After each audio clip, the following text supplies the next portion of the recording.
dëgjuar dje deklaratën e Edi Ramës. Tha janë investitor serioz, tha, dhe janë pronarët privat den babaden. Se kush janë investitor serioz, mjafton të lexoni artikullin e Vladimir Karajt dhe do të zbuloni aty oligarkët e mirënjohur në gjithë Shqipërinë, njerëz të ngatruar me mafian italiane, gjykatës të përjashtuar nga vettingu, falsifikator, kompani me biznesmen gjëra të vrarë. Këta janë investitorët serioz të Edi Ramës. Se kush janë? Se kush janë pronarët e vërtet të kësaj toke, e dini ju më mirë se sa unë. E di fare mirë edhe Rama e dit.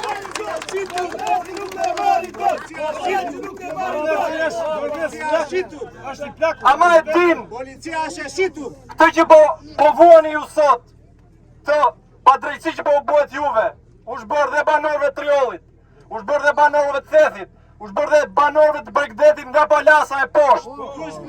Arsyeja është një. Arsyeja janë hotelat me gjumba këtu.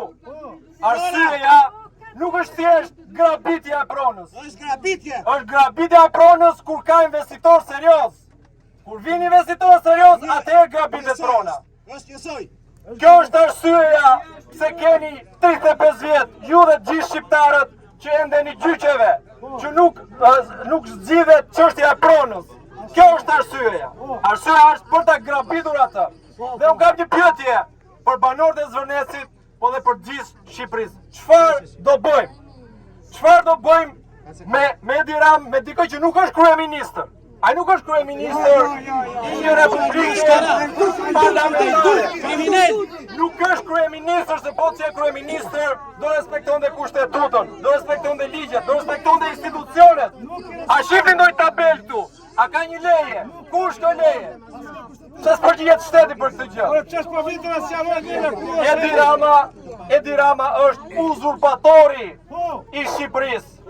Edi Rama është ai që ka uzurpuar këtë vend që nga momenti që e shpalli veten kryetar të KKTU-s, Këshillit Kombëtar të Territorit dhe të Ujit.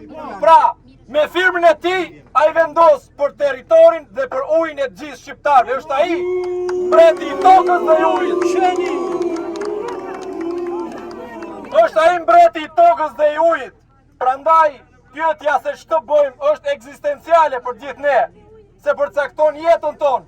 Sepse nëse ai na merr tokën, na merr ujin, atëherë çfarë u ngele shqiptarëve?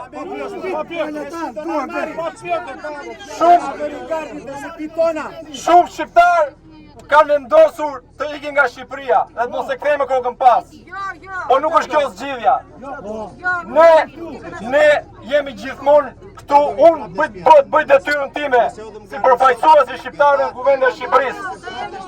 Dhe shokët e shoqjet e mia bëjnë detyrën e tyre për ditë në rrugët e Shqipërisë. Ne jemi gjithmonë aty ku ka rezistencë, aty ku njerëzit protestojnë për drejtën e tyre, aty ku një oligark grabit pronën e qytetarit me firmën e Edi Ramës.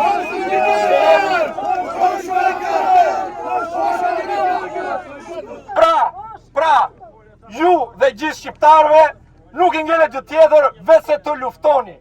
Të luftoni për të rimar tokën, për të rikthyer ujin. Për të drejtën tonë duhet jemi të gjithë bashkë. Kjo është e vetmja rrugë. Prandaj falenderoj gjithëve që jeni këtu dhe herës tjetër më të shumë.